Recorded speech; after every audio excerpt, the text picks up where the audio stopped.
Il y a des silences qui en disent plus que 1000 mots, des silences lourds, denses, presque vivants. Celui qui entourait Élise en faisait partie. Ce matin-là, elle s'était réveillée avant même que le réveil ne sonne, comme souvent. Les premières lueurs grises filtraient à travers les volets, découpant dans l'air la poussière suspendue, cette poussière d'un passé qui ne voulait pas mourir. Dans la cuisine, le bruit sec de la cafetière se mêlait au tic-tac obstiné de l'horloge murale. Une horloge, trop vieille, trop lente, comme si elle aussi s'était fatiguée d'attendre quelque chose. Élise s'assit face à la fenêtre, regardant sans voir, la tasse entre ses mains tremblantes. Dehors, la pluie fine glissait sur les carreaux, traçant de minces rivières qui se rejoignaient puis s'effaçaient aussitôt. Il y avait dans ce mouvement répétitif quelque chose de familier et de douloureux. Elle vivait seule depuis des années dans cette maison qu'elle n'avait jamais vraiment quittée. Les murs gardaient encore la mémoire d'un rire d'enfant, d'une voix qui l'appelait autrefois Lily. Ce surnom, plus personne ne le prononçait depuis longtemps. Et parfois, la nuit, il lui semblait l'entendre murmurer dans le couloir. C'était peut-être le vent, ou le bois qui craquait, ou autre chose. Le cerveau a ses manières de combler les absences. Ce matin-là pourtant, quelque chose avait changé. Rien d'évident, juste une impression ténue, un frémissement dans l'air. En posant sa tasse, son regard s'arrêta sur une étagère en haut de l'armoire, un endroit qu'elle n'avait pas touché depuis des décennies. Une petite boîte métallique y reposait, couverte de poussière, une boîte qu'elle croyait perdue, ou peut-être avait-elle simplement voulu l'oublier. Le cœur d'Élise battit plus vite. Elle se leva lentement, monta sur une chaise et la prit entre ses mains. Le métal était froid, presque glacial. Le couvercle grinça quand elle l'ouvrit. À l'intérieur, quelques photos jaunies, un ruban et une enveloppe fermée. Son nom, écrit à l'encre bleue pâlie. Pour Élise. Ses doigts la tremblèrent. Elle connaissait cette écriture. Même après tout ce temps, elle aurait pu la reconnaître les yeux fermés.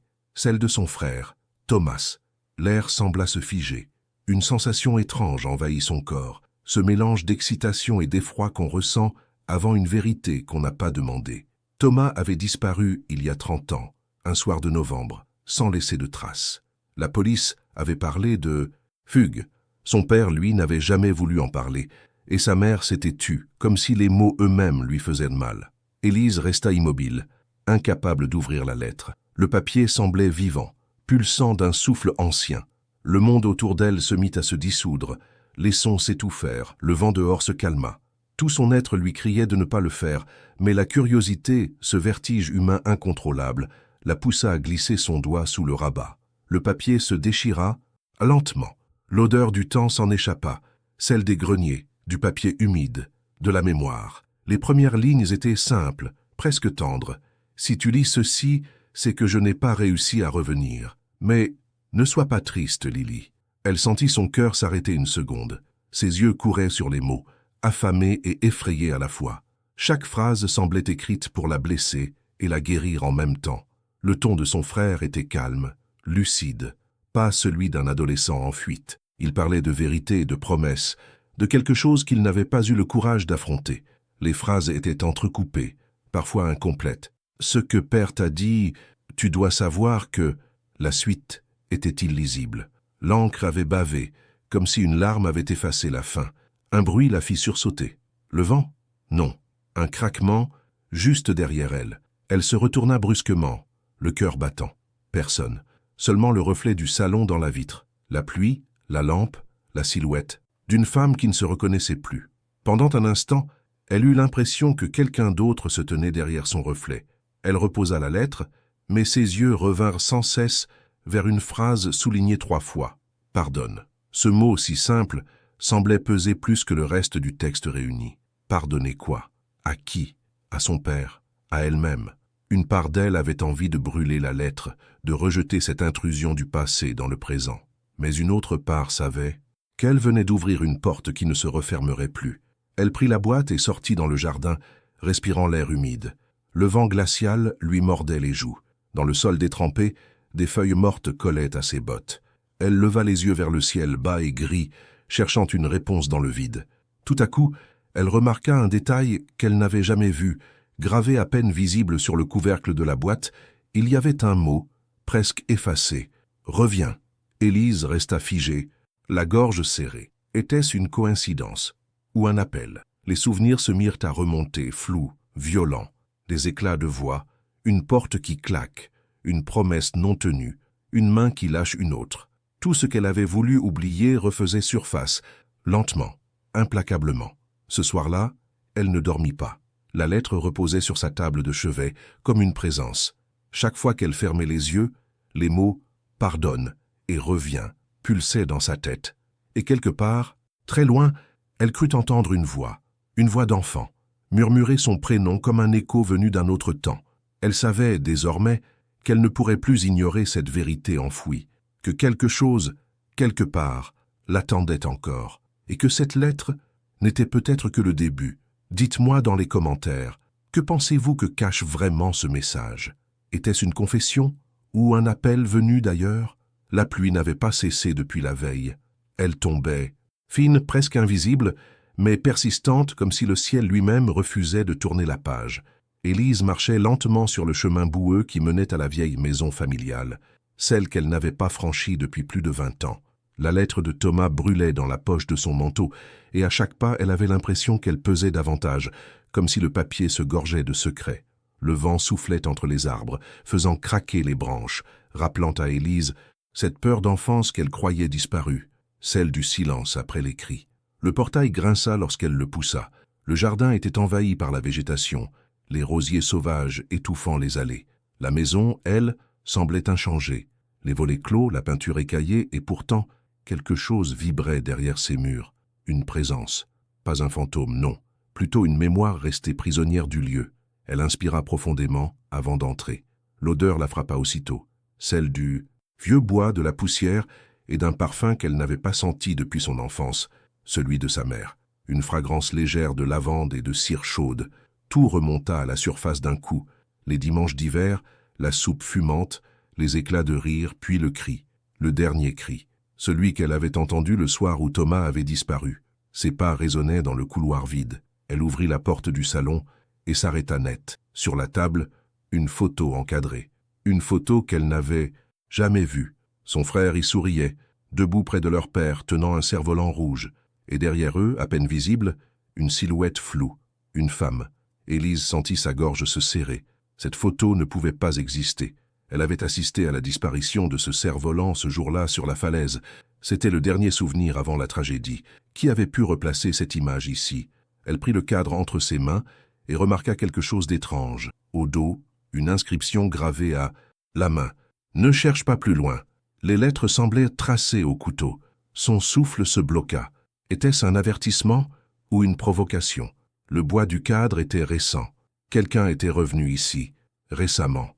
Elle posa la photo sur la table, mais son regard fut attiré par un objet derrière le canapé.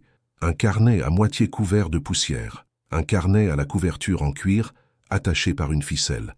Elle hésita. Une partie d'elle voulait fuir, claquer la porte, oublier à nouveau.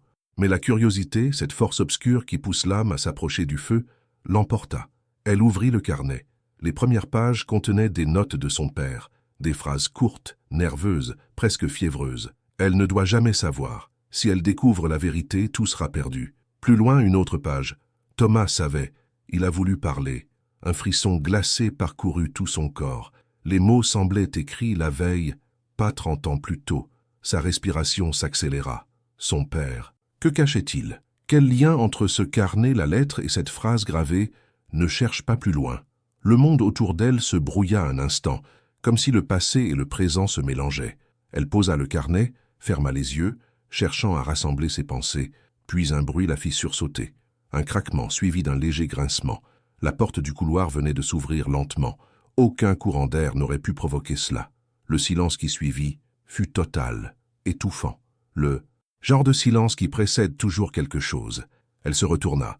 Dans l'ombre, une forme se tenait là, immobile. Une silhouette fine, à la limite du visible. Pas un fantôme, quelque chose de plus réel. Le cœur battant, Élise s'approcha, chaque pas plus lourd que le précédent. L'ombre disparut brusquement, laissant derrière elle un léger parfum de lavande. Son regard glissa vers le sol, et elle vit quelque chose briller près de la porte. Une clé. Elle la ramassa. Une petite clé en fer, ancienne, attachée à un ruban bleu. Un mot était gravé sur le métal. « Souviens-toi ». La pièce tourna autour d'elle. L'air devint plus dense, presque liquide. Tout prenait soudain un sens sans pour autant offrir de réponse. Ce mot « souviens-toi » la ramenait à une scène lointaine.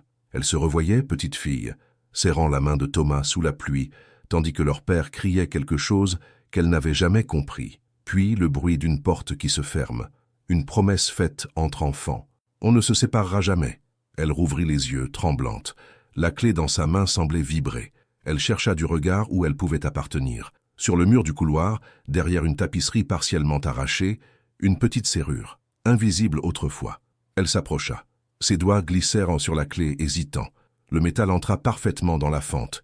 Un déclic, puis un bruit sourd, comme si quelque chose venait de se débloquer derrière le mur. Un passage? Une cache? Elle tira lentement la planche de bois. Derrière, un espace étroit, une boîte en fer noir semblable à celle qu'elle avait trouvée chez elle. Le couvercle s'ouvrit dans un grincement. À l'intérieur, une autre lettre, plus ancienne, jaunie, scellée à la cire rouge. Et sur l'enveloppe, 3 mots écrits d'une main ferme. « Pour Élise. Après moi. » Son souffle se coupa. La cire était intacte. Personne n'avait ouvert cette lettre avant elle. Et pour la première fois depuis longtemps, elle sentit que le passé, le vrai, celui qu'on n'ose pas affronter, venait de lui tendre la main. Mais à l'instant même où elle allait rompre le sceau, un bruit sourd retentit à l'étage. Un pas, lourd, lent, répété. Quelqu'un ou quelque chose n'était pas censé être là. Et dans ce mélange d'angoisse et d'attente, un détail frappa Élise. Le tic-tac de l'horloge venait de s'arrêter. Au pas lourd à l'étage, puis un second, plus hésitant, comme si celui qui marchait apprenait la maison en même temps qu'il s'y imposait. Élise referma la boîte d'un geste lent, glissa la lettre scellée contre sa poitrine et avança jusqu'au bas de l'escalier. La rampe était froide. Le bois exhalait cette odeur d'ancien que l'humidité rend presque sucrée. Elle connaissait cet escalier. Enfant, elle le montait en 2 bonds et demi poursuivie par les rires de Thomas. Aujourd'hui, chaque marche pesait autant qu'une décision. Une plainte longue s'échappa d'un vieux tasseau. Le silence retomba comme une poussière, et, dans ce silence, on entendit une chose très simple, une respiration, pas la sienne. Elle posa le pied sur la première marche, puis la seconde. La maison se mettait à parler autrement, pas par des voix, mais par des froissements, de minuscules vibrations, le souffle des choses oubliées. À mi-chemin, elle s'arrêta pour tendre l'oreille. Un cliquetis, pas loin. La chambre du fond, celle qu'on appelait autrefois la bleue à cause du papier peint. Une clarté bougeait à travers l'entrebâillement, ni franche, ni vacillante. Une lumière pâle comme si le jour s'était trompé d'heure. Elle inspira profondément. L'air avait un goût de fer et de lavande mêlés. Elle poussa la porte. La chambre l'accueillit avec la douceur brutale des lieux figés. Le lit étroit recouvert d'un couvre-lit au crochet, la chaise sous la fenêtre, la commode au miroir piquée de taches noires. Sur le parquet, des traces récentes, pas des pas exactement, de fines barres de poussière déplacées, dessinant un rectangle qu'on avait tiré, du mur puis repoussé. Elle s'accroupit. Les empreintes menaient à la plainte juste sous la fenêtre. Elle y posa les doigts. Le bois vibra très légèrement, comme s'il retenait un souffle. Derrière elle, un craquement sec. Elle se retourna d'un geste vif. Le miroir de la commode venait de bouger d'un souffle imperceptible, et dans son verre, Élise crut voir, l'espace d'une respiration, l'ombre d'un enfant assis sur la chaise, nuque basse, coude serré contre le torse. Elle se releva trop. Vite, le cœur cognant. La chaise était vide. Elle se força à penser, non à fuir. La lettre contre sa peau battait au rythme de son cœur. Elle la sortit, observa la cire rouge. Au centre, un sceau d'initiales imbriquées, T et E, autour d'un trait vertical qui ressemblait à un clou. Pour Élise. Après moi. Son père n'écrivait pas de phrases longues. Il taillait les mots comme on taille des planches, au plus juste, pour qu'ils portent. Elle fit sauter la cire. Le papier craqua. Une odeur ancienne et tiède remonta. Odeur de papier qui a déjà respiré l'air d'un autre temps. Si tu lis, c'est que j'ai dû choisir le silence, et que ce choix m'a coûté la voix. Elle lut à demi-voix, comme on prononce une prière qui n'est pas la sienne. Cette maison a gardé pour nous un morceau de nuit. Ce n'était pas un accident, ce n'était pas un crime simple non plus. C'était le prix d'une promesse faite trop tôt, tenue trop tard. Il parlait de Thomas sans le nommer, de la falaise sans la... qu'à décrire, de ceux qui regardent quand on pense être seul. Entre 2 paragraphes, une phrase rayée. Je n'ai pas su protéger les 2. Rayée, mais lisible. Elle sut, sans avoir appris, que les deux n'étaient pas elle et son frère. C'étaient deux vérités, celle qu'on peut dire et celle qui se tait ou vous dévore. Un souffle de vent fit vibrer la vitre. La pluie recommença, très fine, presque un gaz. Sous la plainte, une tête de vis brillait, nouvelle, étrangère au reste. Elle prit un vieux couteau dans le pot de porcelaine, glissa la lame dans la fente. La planche céda sur 3 doigts de haut, révélant une cache mince. À l'intérieur, enveloppé d'un linge, un petit dictaphone gris et une cassette étiquetée d'une écriture d'enfant. Ne pas écouter seul. Elle sourit malgré elle. Un rictus sans joie, comme si le passé jusqu'au bout avait voulu la tutoyer et la mettre en garde d'une voix trop tardive. Elle s'assit à même le parquet, dos au lit, genoux repliés, posa l'appareil sur ses cuisses. Le plastique était froid mais pas mort. Elle enclencha. D'abord un souffle large comme une mer, puis le bruit d'une porte, des pas qui hésitent. Elle reconnaissait la charpente sonore de cette maison rien qu'à l'oreille. Une voix d'homme, loin brouillée. Pas son père, une autre. Elle n'est pas prête. Une femme lui répond, plus près, la gorge serrée. Personne ne l'est. Puis un grésillement, puis un rire d'enfant. Pas le rire qui éclate, le rire qui se retient. Recroquevillé dans la gorge. Thomas. Vient ensuite un bruit que son corps reconnut avant sa tête, la corde du cerf-volant qui glisse trop vite sur une peau d'enfant. Élise sentit ses paumes brûler par mémoire. Un attention dite trop tard. Des pas qui courent. Un souffle coupé. Et puis, rien. Rien sinon ce bruit blanc qui est le seuil du silence. Elle stoppa la bande nette. Trop loin, trop vite. Le parquet sous ses jambes vibrait de sa propre précipitation. Elle regarda par la fenêtre. La pluie striait le jardin comme des écritures superposées. Elle rouvrit la cassette, rembobina du bout de l'ongle, reprit. Cette fois, un morceau plus récent, une voix grave, posée, comme si les années avaient appris à parler sans demander pardon. « Élise, si tu t'es endurcie pour ne pas entendre, adoucis-toi maintenant. » À la falaise, il y avait un 4e pas. La bande sauta d'un cran. Le souffle se fit hacher, et un prénom qu'elle ne connaissait pas apparut entre 2 grésillements, avalé par le bruit. Elle augmenta le volume. On entendit une main poser l'appareil, un frottement de tissu, des mots bas. Ne lui dit jamais qu'elle n'a pas vu. Elle coupa. Sa gorge était sèche, sa langue lourde. À la commode, le miroir renvoyait un visage qu'elle aurait voulu ne pas reconnaître. Le sien, mais en plus ancien, comme si la peur avait des années de plus qu'elle. Elle se leva, s'approcha du verre piqué. Dans la buée, son souffle écrivit sans écrire. Le mot ne vint pas. Au lieu de l'être, une image s'imposa au bord de la conscience. La falaise sous un ciel couleur de plomb tendre, la mer en dessous, et, au ras des yeux, la paume de Thomas qui lâche en riant, parce que lâcher n'était pas tombé à cet âge, s'était volé autrement. Un son vif la tira de là. En bas, la porte d'entrée avait claqué d'un quart de battement. Pas la pluie, pas le vent. Un fermoir. Elle se figea.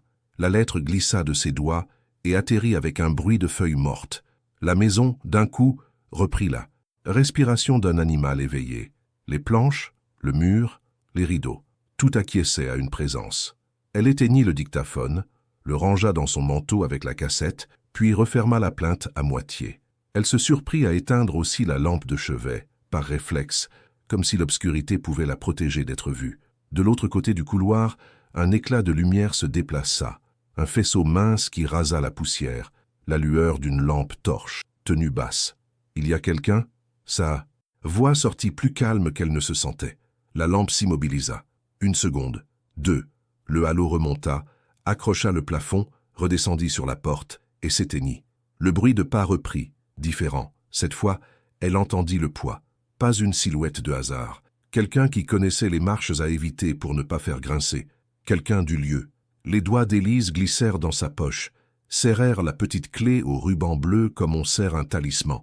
Elle se recula jusqu'au lit, posa la main sur le dossier de fer. L'air avait changé de densité. Chaque respiration semblait compter. Elle se força à parler encore, juste pour entendre sa voix habiter la pièce. « Je sais pour la lettre. » Ce n'était pas une affirmation adressée à l'autre. C'était pour elle, pour passer le pont entre la peur et la suite. Au dehors, une voiture passa, brouillant brièvement le monde d'un souffle humide. Quand le bruit retomba, un plancher gémit dans le couloir. La présence hésita devant. La porte ouverte. Le bois glissa d'1 millimètre. Elle vit la main avant le visage. Une main brune, pas jeune, pas vieille, marquée d'une cicatrice en croissant au niveau du pouce. Une main qui aurait pu être celle d'un menuisier, d'un marin ou d'un père tardif. La voix qui suivit n'avait pas d'urgence. Elle avait un temps. Tu n'aurais pas dû l'ouvrir seul. Pas une menace, une fatigue, une phrase portée trop longtemps. Vous étiez là. Elle se surprit à le tutoyer aussitôt. Tu étais là? Ce jour-là. Un silence. Dense, presque tiède. La main se retira. Le pas fit demi-tour. Non pas en fuite, mais en invitation. Elle comprit sans comprendre. Il fallait suivre. Une part d'elle protesta. Une part plus ancienne dit oui.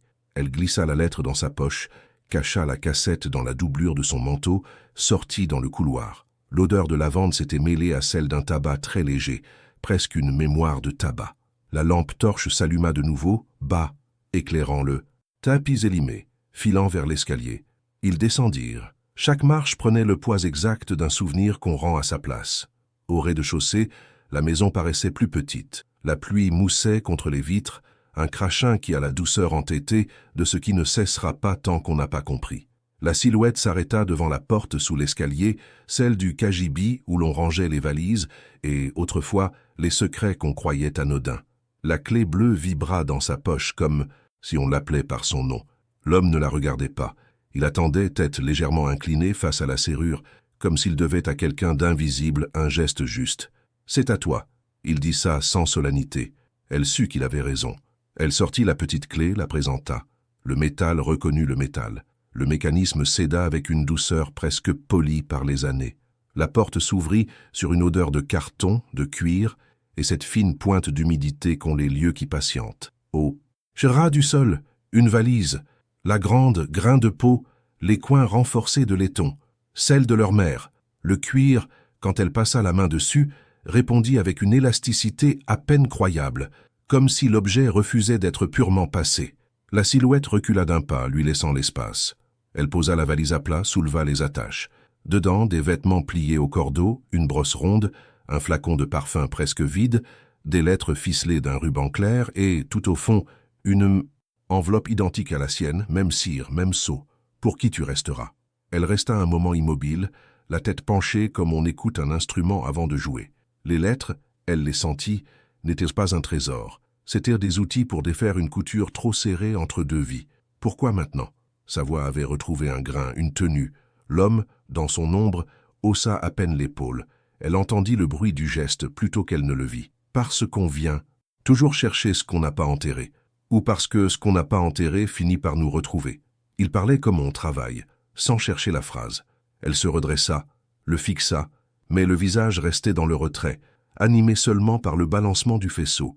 Elle sortit les lettres, en choisit une au hasard. Sur la première ligne, une écriture penchée. « Si tu lis, c'est que j'ai renoncé à te faire croire. Alors je te laisse voir. » Ce n'était ni le père, ni la mère. Une tierce écriture, nette, décidée, presque joyeuse d'être sincère. Elle se sentit vaciller sous la précision d'une évidence. Il y avait bien un quatrième pas sur la falaise, et ce pas avait laissé des mots derrière lui. Elle ne lut pas plus. Pas encore. Ce n'était pas l'heure de tout prendre. C'était l'heure de tenir le fil. La lampe torche s'éteignit. L'homme ne bougea pas, mais sa présence se retira comme une marée qui n'enlève rien, qui dévoile. Dans le noir, la maison respira longuement. Un objet quelque part tinta de façon presque gaie, la petite clochette que Thomas avait attachée au cerf-volant rouge. Elle n'avait pas sonné depuis des années. Elle sonna une fois, puis une autre. Dans l'intervalle, Élise sut que tout s'alignait pour être enfin vu dans l'ordre juste. Les deux vérités, la promesse, la falaise, et le nom que personne n'avait encore prononcé à haute voix. La pluie s'adoucit, comme après un aveu. Elle referma doucement la valise, garda une lettre en main, la glissa avec la sienne. La clé bleue, chaude maintenant, battait contre sa paume avec une patience de cœur. Elle releva la tête. L'ombre n'était plus là. À sa place, sur le montant, quelqu'un avait tracé au couteau un signe minuscule, un angle et une ligne. Le geste était ancien, ou neuf. Il disait « Tourne ». Elle éteignit la lumière du couloir, resta un instant dans la densité du noir, puis remonta l'escalier très lentement, lettre contre le torse, dictaphone au creux de la poche, chaque marche liant ce qui avait été séparé. Dans la chambre, la fenêtre ne renvoyait plus son reflet. Elle renvoyait la nuit entière qui regardait sans juger. « Je suis là », dit-elle, sans savoir à qui. Une réponse, presque imperceptible, vint du bois, de la pluie, du métal. On t'attendait. Et juste avant qu'elle ne rouvre la lettre suivante, un détail lui sauta aux yeux. Sur le dos du cadre photo, là où l'inscription disait « Ne cherche pas plus loin », une seconde phrase, invisible, tout à l'heure se révéla dans l'inclinaison de la lampe. 3 mots pas tracés au couteau, mais griffonnés au crayon, d'une écriture d'enfant qu'elle aurait reconnue parmi 1000. « Reviens à demain ». Le couteau à ouvrir les lettres gratta le sceau comme on arrache un vieux pansement, lentement mais sans pitié. La lumière de la lampe projetait un cercle doré sur le couvre-lit, et à l'intérieur, seules 2 choses trouvaient leur place. Les lettres manquantes de la vérité et le souffle d'Élise, qui commençait à revenir en elle. Elle lut la première ligne comme si sa langue effleurait du métal froid. « Si tu es arrivé jusque-là, ne dévoile pas tout d'un coup. » L'écriture n'était ni celle de sa mère, ni celle de son père. Elle était ferme, penchée, comme celle de quelqu'un qui avait appris très tôt à écrire sans s'excuser. Le papier sentait le vieux placard et la pluie froide. En bas, une signature tronquée par une tache d'humidité, 3 lettres possibles, toutes empreintes de la même violence contenue. Elle mit les lettres de côté, en sépara une seconde, plus fine, plus nerveuse, et une photo tomba de l'enveloppe comme un poisson lui échappant des mains. 2 adolescents sur une falaise, le vent rabattant leurs manteaux, la mer en contrebas comme du verre brisé. Dans un coin, un minuscule morceau de ruban rouge qui semblait déborder du cadre, le cerf-volant. Le rire de Thomas, encore humide d'enfance, ressurgit de ses souvenirs dans la pièce, si net que l'abat-jour trembla, légèrement. Au dos de la photo, un minuscule graffiti, « 4 pas ne sont pas 4 fautes », une phrase qui n'absolvait personne, mais qui remettait le monde un peu plus à sa place. La gorge d'Élise brûla. L'abat-jour grinça de nouveau, comme pour acquiescer. Elle retourna au dictaphone. Une partie d'elle-même n'en avait pas envie, une autre avait déjà appuyé sur lecture. Le sifflement se fit entendre. La rouille du temps relâcha ses dents. Puis vint le son qu'elle reconnaîtrait si elle se réveillait au milieu de l'océan. La maison qui respirait. Des pas en bas, un rire étouffé, la voix de son père plus jeune, dans une version qui résonnait en elle. « Ne t'approche pas du bord. » Puis, une autre voix, masculine, plus légère, avec un accent qui grattait les voyelles comme si elle venait de plus loin qu'il ne le laissait paraître. « Je tiendrai la ligne. » Un silence attentif, de ceux qui n'existent que lorsqu'on est vraiment observé. Le vent s'intensifia dans l'enregistrement. Un claquement sec, la corde qui chante sur la peau, un « attends » lancé trop tard, et surtout un sifflement, non pas de joie, mais le sifflement du vide quand l'automne invente sa propre musique.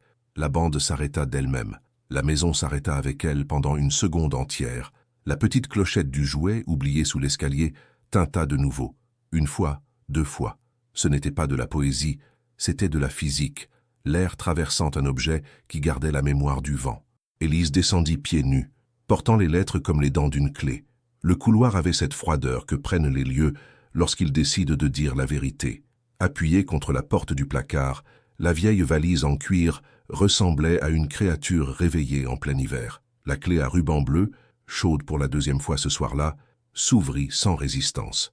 À l'intérieur, sous des couches de vêtements qui sentaient la lavande et le vide, se trouvait un cahier à la couverture noire, la spirale tordue, et cela lui fit mal à cause de sa forme. Un porte-document d'écolier avec une photo en noir et blanc.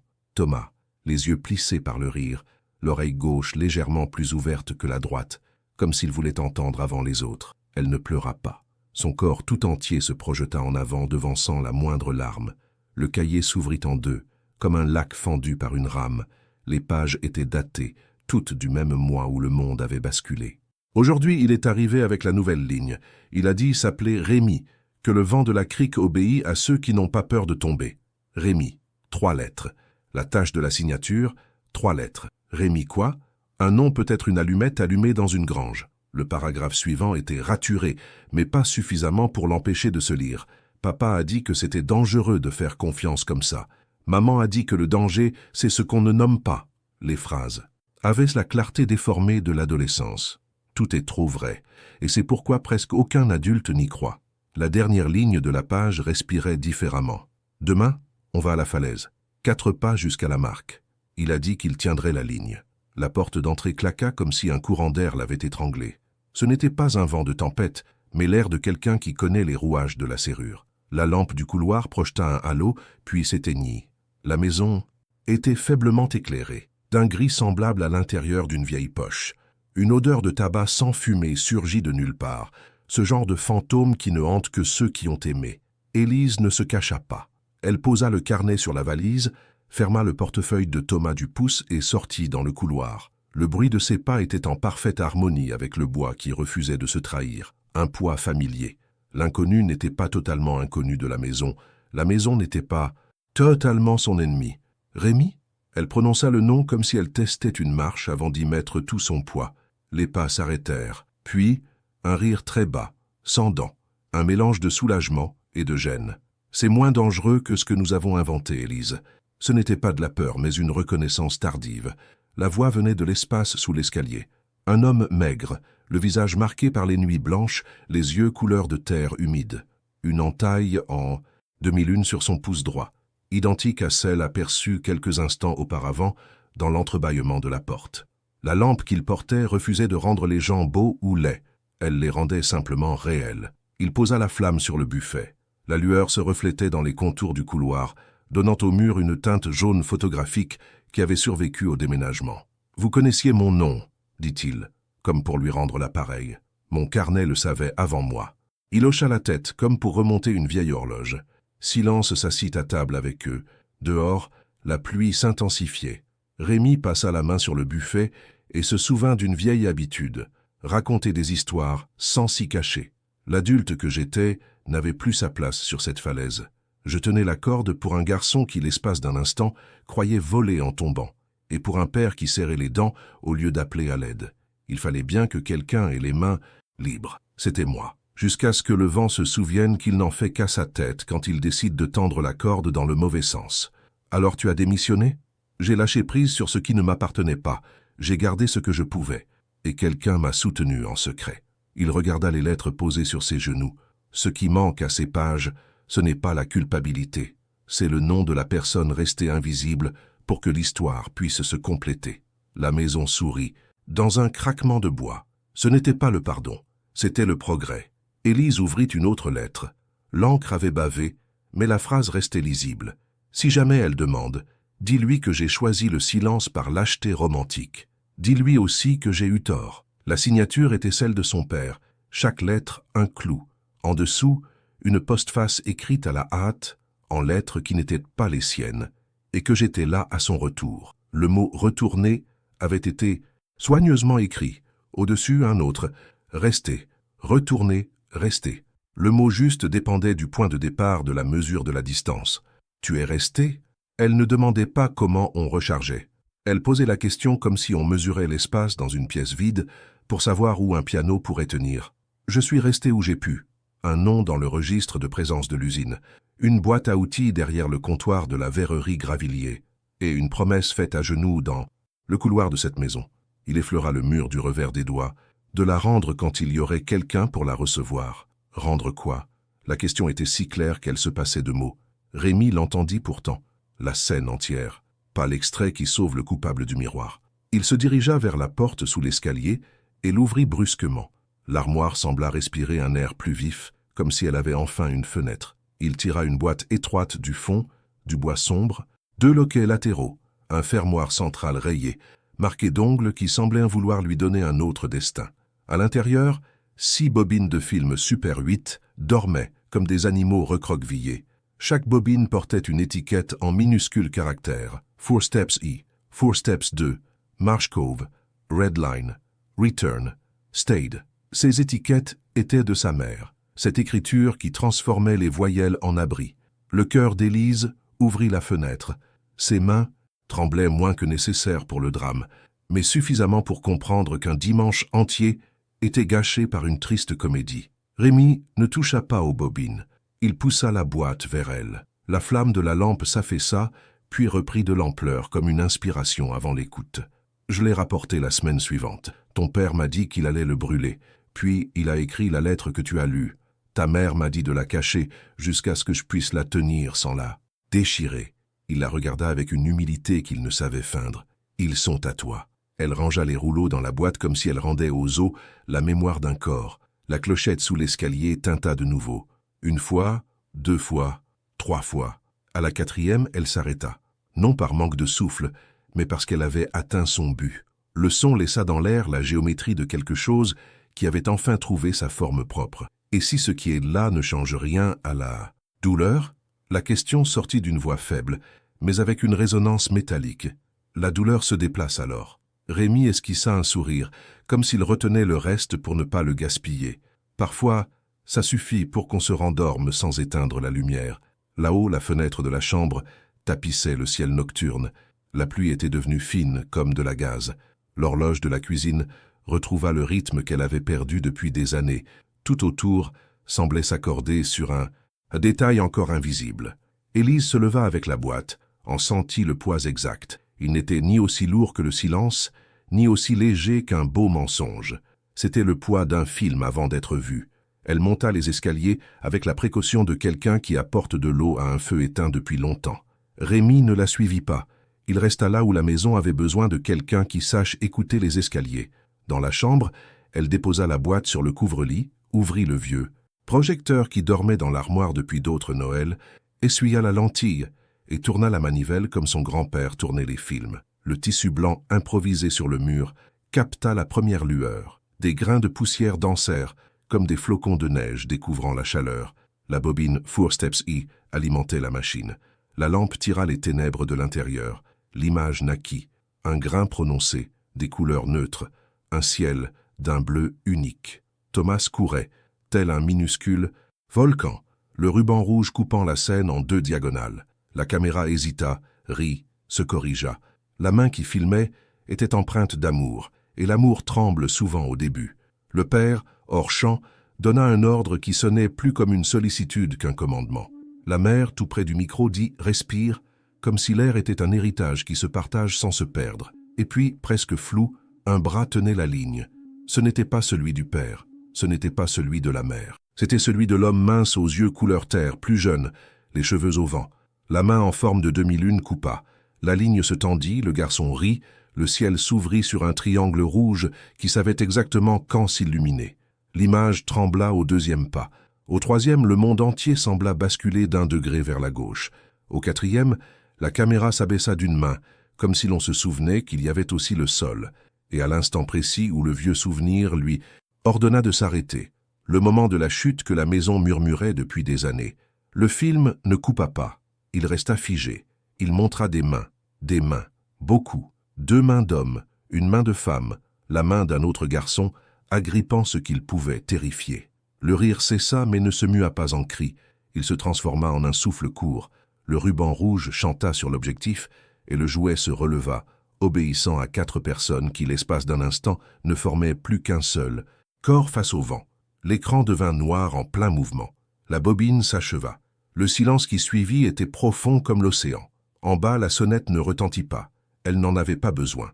Le cœur d'Élise sembla prendre une nouvelle dimension dans sa poitrine. La main qui tenait la boîte se desserra sans la lâcher. Elle regarda la 2e bobine, celle intitulée « Retour », et, sans hâte ni pitié, comprit que certaines scènes ne guérissent que lorsqu'on les affronte, même après que l'histoire se soit habituellement éteinte. Elle effleura la manivelle, sentit une résistance idéale, et tandis qu'elle s'apprêtait à découvrir la suite, elle remarqua dans un coin de l'écran une ombre qui ne provenait ni du passé, ni de la lampe. Une lueur diffuse et faible, reflétée par le vitrail du miroir de la coiffeuse, comme si quelqu'un de l'autre côté de l'image attendait non pas l'épreuve, mais le courage. La 2e bobine s'enclencha avec un clic timide, et la lumière frappa de nouveau le mur, mais cette fois la mise au point semblait plus basse, comme si le caméraman avait décidé de filmer non pas ce qui était montré, mais ce qui se prolongeait. « Retour », disait l'étiquette. Dans le cadre, les jambes de 3 personnes marchant à des allures différentes. La grande enjambée du père, le pas prudent de la mère, le trot anxieux du garçon. Derrière eux, en marge, une autre paire de pieds hésitant, avant de se laisser emporter par le rythme, Rémi, le souffle du micro, était le 4e personnage. Un souffle haché qui avertissait sans un mot que la mémoire aussi se fatigue. L'image s'éleva peu à peu, comme si le caméraman reprenait courage par étapes. D'abord les mains, puis les coudes, jusqu'à hauteur des yeux. Et puis il y avait cette scène qu'aucun récit officiel n'avait conservée. le père tendant le bout de la ficelle à Rémi, la mère retenant le poignet de son mari d'une force non pas contre lui, mais pour qu'il réussisse, et Thomas, attentif au geste, rendant un morceau de ficelle comme s'il s'agissait d'un rituel dont il savait l'importance, sans en comprendre la raison. Volta ne parlait pas de la falaise. Elle parlait du monde qui prenait vie en cet instant précis. Le son, saturé de vent, était ponctué de virgules humaines. Le père s'éclaircit la gorge comme s'il avait besoin d'avaler quelque chose qui n'était pas de la salive. « Si ça glisse, tu lâches le premier », dit-il. Et cela ne sonnait pas comme un ordre. Cela sonnait comme un pacte. La mère rit doucement. Ce rire qui ne gaspille pas le bonheur, il le préserve, et ajouta « Et si ça tombe, on apprendra à s'accrocher plus vite ». Rémi hocha la tête avec une humilité qui semblait être une tenue de travail. Elle lui allait parfaitement, sans aucune vanité. Le cadre trembla, trop blanc un instant, comme si le soleil avait décidé d'entrer dans la pellicule pour vérifier l'orthographe de la lumière. Lorsqu'il retrouva son équilibre, le ruban rouge dessinait dans le ciel une calligraphie trop belle pour être une coïncidence. La caméra recula en titubant, révélant, par un caprice du destin, le visage désarmé du père. Il n'y avait aucune dureté, il y avait de la peur, apprise sur le tard. Le caméraman baissa la caméra comme pour demander la permission, et le film enchaîna sur une table dressée à la hâte. Du pain, des couteaux, un verre de jus presque débordant. Volta insistait pour assembler les fragments de cette même journée sans couture, apparente comme pour dire « tout s'est fait naturellement, arrêtez de le séparer ». La troisième bobine arborait un titre presque obstiné, « Ligne rouge ». La pièce s'assombrit autour d'eux sans amertume. La lumière, dans son rôle, révélait tout dans son intégralité. L'image s'ouvrit sur les doigts de Thomas, couvert de poussière de cerf-volant, traçant 4 points sur la table, puis un carré. Au centre, une croix. 4 pas ne sont pas 4 fautes, répéta-t-il avec la conviction fraîche de quelqu'un qui mémorise un verset. La main de son père entra dans le cadre, grande, tordue par le travail, et déposa le portefeuille en cuir sur la croix, non pas comme un poids, mais comme un rappel du lieu. Sa mère ajusta le bord de la nappe. Rémi, flou, coupa un morceau de ficelle en 2 moitiés égales. « Pour quand tu seras trop grand pour cette table », dit-il, et la phrase s'attarda sur l'image comme un parfum agréable qui ne s'estompe pas. Le film effectua ensuite un bref zoom presque maladroit sur le visage de son père. Il fit ce que les hommes fiers laissent rarement être filmés. Il s'excusa en silence, du seul regard, et la caméra, qui comprenait les gens, l'accepta sans exiger de discours. La projection perturba une fois de plus la chronologie, non par ruse, mais par sa fidélité à la nature même de la mémoire. Soudain, la maison parut vide, la fenêtre claquant légèrement, le rideau argentait la poussière. L'horloge affichait une heure impossible, et pourtant précise. La minute exacte où l'on décide de ne plus fuir une pièce. L'objectif glissa dans le couloir, descendit 2 marches et découvrit en gros plan la clochette des enfants appuyée contre le mur. 2 coups, un silence. 2 autres. Le son ne venait de personne. Il provenait de l'accord tacite que les objets concluent lorsque les gens arrivent enfin. Le film s'assombrit. Pendant un instant, rien. Aucune image. Seul le moteur du projecteur, obstinément en train de faire tourner l'invisible, jusqu'à ce que l'invisible daigne se manifester. Elle est née sur une plage, marée basse, ciel d'aluminium, vent qui n'a pas le temps d'apprendre le nom des choses. Le cadre tremblait de froid, ceux qui filmaient aussi. C'était March Cove. Thomas, plus petit que sur la falaise, poursuivait les mouettes comme s'il ne pouvait croire qu'elles puissent voler sans corde. Sa mère faisait semblant de les appeler, son père faisait semblant de les gronder.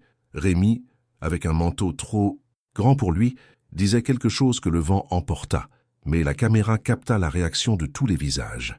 Ils riaient, non pas d'une joie idiote, mais de soulagement, comme quelqu'un qui réussit un examen sans le savoir. À un moment donné, le père se tourna, fit face à l'objectif avec une douce gravité. Sa voix était claire, étonnamment jeune. « Ce n'est pas tout ce qu'on cache qui nous sauve. » La mère répondit par une écume juste assez grosse pour une chaussure. L'image se coupa. La pièce reprit vie comme une copie conforme d'une autre. En bas, Rémi attendait immobile, debout, comme une vieille habitude que la maison ne voulait pas perdre. Élise était pleinement consciente du présent, mais son corps travaillait déjà vers l'avenir. Ses doigts se crispèrent, sa nuque se détendit. Elle prit la 4e bobine, It Stayed, sans le tremblement précédent. La bobine s'inséra sans effort. La lumière imprégna le blanc du mur. Le film commença d'une façon qui sembla incongru. Un long plan de l'escalier vide. Les planches y imprimaient leurs marques comme les lignes d'une main. À un moment donné, une paire de pieds apparut en haut du cadre, descendit une marche, puis une autre, s'arrêta à mi-chemin, remonta d'une marche, en descendit 3. Ce n'était pas de l'indécision, c'était une répétition. Lorsque la caméra remonta vers son visage, le souffle capté par le micro était celui de quelqu'un qui recommençait à prononcer son nom, sa mère. Un mot scotché, sur le côté du miroir. Si je pars, c'est pour me fondre à nouveau dans la masse. Si je reste, c'est pour mieux m'intégrer. Son écriture, de celle où les voyelles ont tant de poids, était suffisamment lisible pour traverser encore 20 ans. Son père entra dans le tableau, lut par-dessus son épaule sans le toucher, et c'était là tout le geste. Quitter l'espace tout entier, et en même temps, être pleinement présent. Le projecteur siffla, comme s'il ravalait sa propre émotion, et projeta une courte séquence. Rémi au comptoir de la verrerie ponçant un cadre, son père entrant sans cérémonie, déposant son portefeuille en cuir, recevant en échange une petite enveloppe, le même papier qu'Élise tenait maintenant entre ses mains, mais toujours là, promesse de l'avenir. Aucun dialogue ne se fit entendre. Seul se déroulait le mécanisme silencieux de 2 culpabilités s'entremêlant pour que l'horloge continue de tourner. La scène dura assez longtemps pour réfuter les interprétations, simplistes et assez peu pour n'humilier personne. La lampe, réchauffée par le temps, commençait à jaunir les coins du tableau. La machine avait besoin de repos. Élise éteignit soigneusement la lumière du projecteur et resta là, dans la douce obscurité, à écouter le bruit du moteur s'atténuer jusqu'à n'être plus qu'un léger murmure. En bas, aucune sonnette ne retentit. On entendit plutôt le bruit d'une tasse délicatement posée sur sa soucoupe. Rémi, qui dosait soigneusement sa force pour ne pas aggraver la situation. Elle inspira profondément, et l'air entra avec une facilité telle qu'il lui fit honte de se souvenir que respirer lui avait jadis demandé un effort considérable. Elle alluma la lampe, et la lumière, ronde comme un pardon qui a appris à compter jusqu'à 10, se porta naturellement vers le miroir sur la commode. Dans le vitrail, la pièce lui apparut avec un léger décalage, cette demi-seconde si particulière aux choses qui nécessitent une traduction. Au centre, dans le reflet, un nouveau détail apparut. Sur le cadre en bois gravé au canif, 4 minuscules lettres que quelqu'un avait délibérément dissimulées, laissant pourtant un indice, V-I-V-A. Ce n'était pas un vieux mot du film, c'était un mot récent, gravé dans le bois brut du présent, un mot sans papier, un ordre qui ne sonne pas comme un ordre. Elle passa le doigt dessus, en sentit la rugosité. Son cœur répondit par un rythme qui, enfin, s'accordait au son du monde. Elle descendit l'escalier, portant les bobines de papier comme on apporte de l'eau à quelqu'un qui a soif. Rémi l'attendait, non pas avec des questions, mais avec 2 tasses de thé et l'attention de quelqu'un qui sait où poser ses coudes quand on joue aux cartes. Elle posa la boîte, et tous deux, pendant un instant qui dura assez longtemps pour changer le cours d'une vie, écoutèrent simplement la maison. L'horloge de la cuisine égrenait le tic-tac régulier. Dehors, la pluie s'arrêtait d'abord sur le toit, puis sur les feuilles et enfin sur le sol. Le silence qui régnait n'était pas une absence, c'était un lieu. « Il y a encore une chose », dit Rémi, comme s'il posait la dernière pièce du puzzle avant qu'il ne soit terminé. Il sortit de sa poche une fine enveloppe fermée par un fil rouge, semblable au vieux ruban d'un cerf-volant. Ce n'est pas une lettre, c'est une clé. Elle n'ouvre pas de porte, elle ouvre des scènes. Il déposa l'enveloppe entre les 2 tasses. Elle ne fonctionne que si vous choisissez de filmer la suite. Élise ne sourit pas. La phrase lui plaisait suffisamment. Son doigt effleura la texture du fil. Les ciseaux étaient à portée de main, la lame reflétant un petit éclat qui dessinait la forme exacte d'un avenir possible. Elle ne coupa pas, elle défit. L'enveloppe, légère comme la première nuit passée à dormir sans se soucier du regard des autres, céda. À l'intérieur, rien de métallique. Une adresse, une heure, et un mot si simple que le papier ne pouvait le contenir, ensemble. Elle leva les yeux. Rémi ne discutait pas avec bravade, il discutait avec bonne volonté. La maison, qui avait appris à garder des secrets, semblait savourer la nouveauté de conserver également une scène non filmée. La lampe vacillait à l'intensité minimale qui empêchait les créatures nocturnes de picorer à la fenêtre. L'horloge, sur un coup de tête, avança d'1 seconde, et dans cette avance, arracha un sourire au temps. À l'étage, très discrètement, le projecteur crépitait, comme un appareil qui refroidit et reprend son fonctionnement normal. Sur la table, L'extrémité du fil rouge, toute seule, dessinait sur le bois quelque chose qui n'était ni une flèche, ni un arc, une invitation. La lumière du couloir, qui s'éteint toujours un peu plus tôt, s'attarda encore un instant avant de dire au revoir jusqu'au lendemain.